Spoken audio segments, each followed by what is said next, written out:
Alors, mesdames, messieurs, chères collaboratrices, chers collaborateurs, qu'il me soit permis, au nom du collège communal, de vous présenter nos vœux. Des vœux de bonheur pour vous et vos proches, mais aussi des vœux d'excellente santé pour vous tous. L'année 2016 est terminée et j'ai presque envie de dire ouf. Au revoir satanée année qui fut le théâtre d'attentats sur notre territoire. Notre pays, comme nos voisins, s'est réveillé un matin avec la gueule de bois. Celle où tout le monde s'est dit que rien ne serait plus jamais comme avant. Celle, il a bien fallu admettre que nos démocraties étaient en danger, que nos pays étaient entraînés dans une drôle de guerre. Et pourtant, malgré l'état de la situation, j'ai toujours besoin de croire en l'homme. Je n'ai pas de Dieu, je n'ai pas de maître, et tous les dieux que j'ai pu approcher dans les livres ne prônent que paix et respect de l'autre. Aussi, je me demande parfois si certaines personnes n'ont pas des problèmes de traduction biblique, si ces mêmes hommes n'ont pas besoin d'une reconnaissance infinie pour se faire le facteur d'un message qui n'aura jamais été adressé. Mesdames, messieurs les terroristes, si vous goûtez et si vous voulez goûter à votre au-delà, rien ne vous empêche de prendre l'ascenseur tout seul. Cependant, à problème complexe, et ils le sont, il n'y a jamais de réponse simple. Les seuls à promouvoir les réponses simples se trouvent aux extrêmes, à l'extrême droite comme à l'extrême gauche. Cette dialectique, leur dialectique, faite de simplisme, est donc adressée à des simplets, par des gens qui, soyez-en convaincus, eux ne le sont pas. L'histoire a beau regorger d'exemples cruels, il n'en demeure pas moins que cette même histoire repasse souvent les mêmes plats. Plus jamais ça, claironne-t-on à chaque fin de guerre. Jusqu'à la prochaine. Mesdames, messieurs, mon message est effectivement très noir et pourtant, c'est d'optimisme que je vous parlerai, mais avant cela, je voudrais me faire un petit plaisir. Comme vous le savez peut-être, la ville de Tournai va dans quelques jours inaugurer une exposition dédiée à Salvador Dali. J'adore Dali, j'adore son côté fou, j'adore le surréalisme, et donc je me suis dit que c'était peut-être l'occasion de répondre à la façon Dali à certains messages que je reçois parfois. Ainsi, celui de Marc, dimanche 1er janvier, minuit 4, qui m'envoie « Bonne année. Bonne année faux cul, que toute ta famille meurt en 2017, gros PD. » Comme je vous l'ai dit, je serai positif.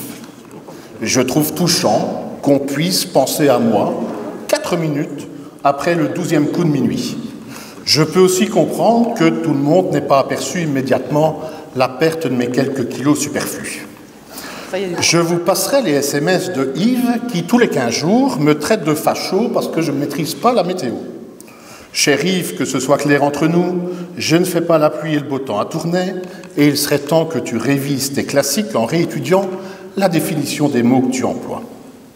Quant à Monsieur X, qui tous les 2 mois m'envoie une lettre anonyme, je lui conseille vraiment de persévérer, car cela donne du travail à la poste et aux facteurs, ce qui, dans le climat morose actuel, mérite quand même d'être souligné.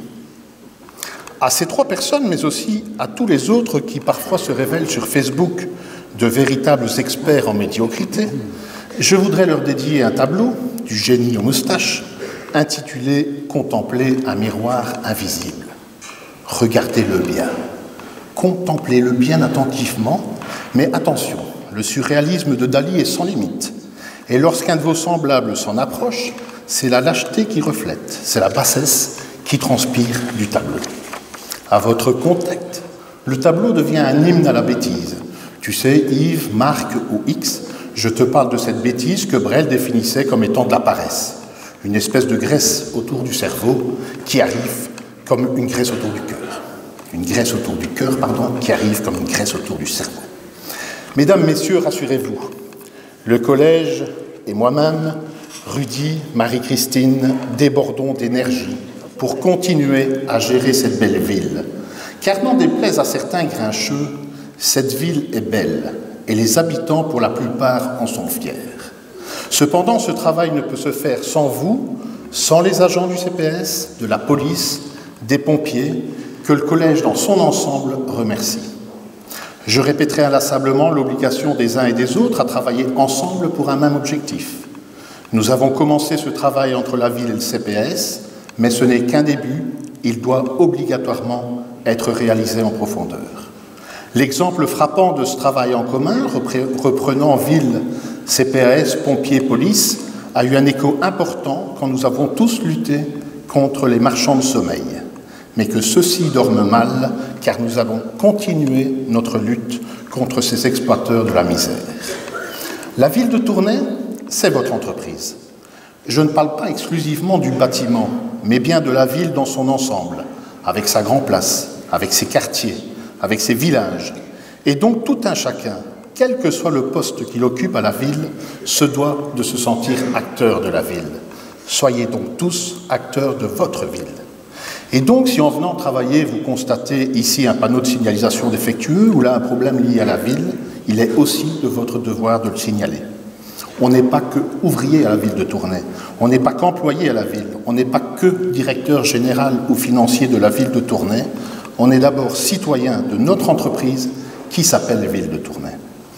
Au niveau des bâtiments, c'est la même logique. Votre lieu de travail est une partie de vous-même, c'est un peu votre maison. Et c'est la raison pour laquelle je vous demande la même démarche pour tout ce qui est économie d'énergie. Chez vous, un robinet qui coule, vous le faites réparer. Chez nous, il suffit de le signaler. Idem pour l'électricité, pour une multitude de détails qui, mis bout à bout, peuvent nous apporter énormément sans grands efforts. Et ce que je vous demande, j'ai bien envie aussi de le demander aux Tournaisiens. Beaucoup d'entre eux qui constatent des faits le font déjà de même, en nous écrivant, nous envoyant un mail. On peut ainsi réagir et œuvrer au bien de tous. Continuez donc à nous le signaler directement, plutôt que de passer par Facebook.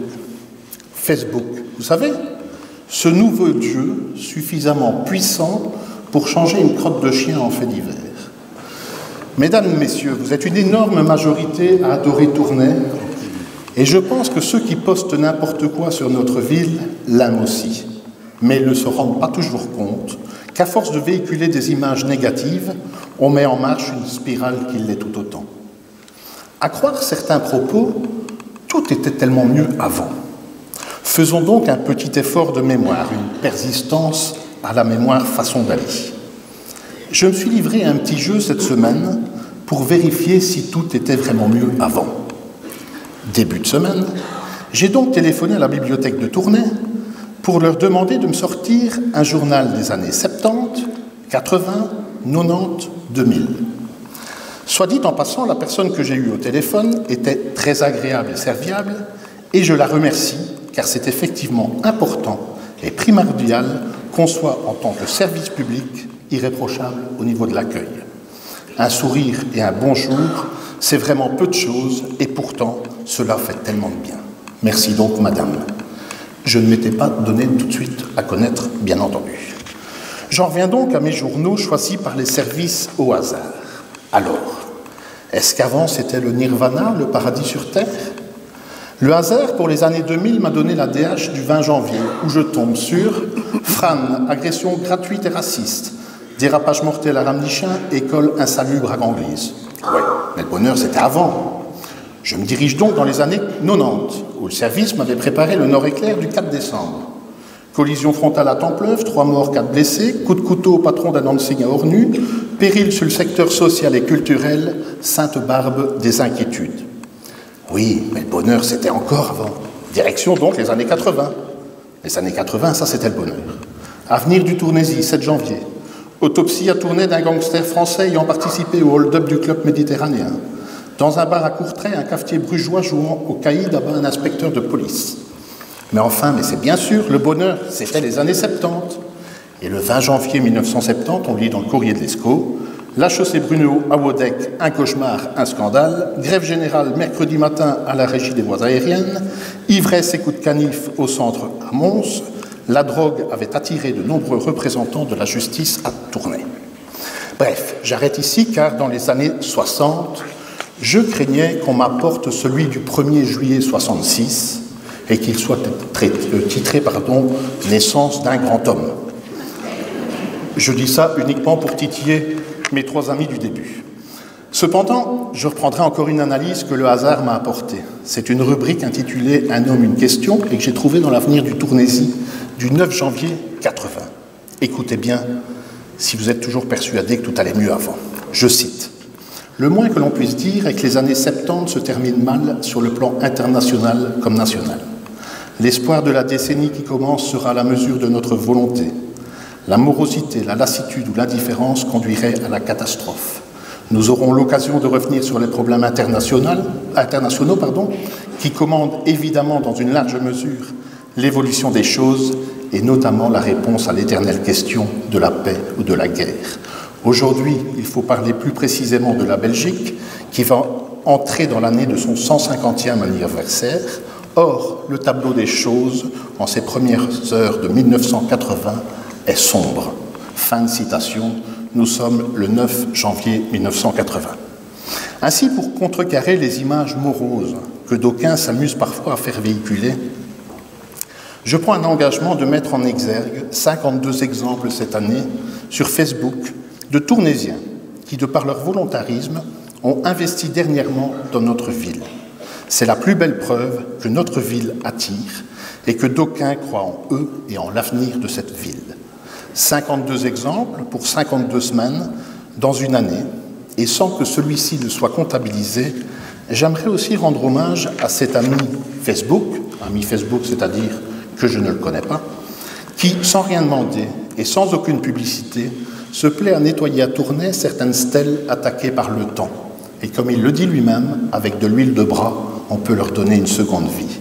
Je vous invite donc à contempler la stèle d'Anne Frank près de l'école du château. C'est le fruit de son travail. Merci donc, ami Facebook. Vous l'aurez compris, mesdames, messieurs, que mes vœux se veulent résolument optimistes dans l'avenir, mais rassurez-vous, Dali ne m'a pas encore rendu gâteux et je sais qu'on ne vit pas chez les bisounours. Cependant, dans 50 ans, 60 ans, 100 ans, je souhaiterais qu'un illuminé comme moi aille rechercher l'actualité de 2017 et en conclut, c'était quand même mieux avant. Bonne année, bonne santé, carpe diem.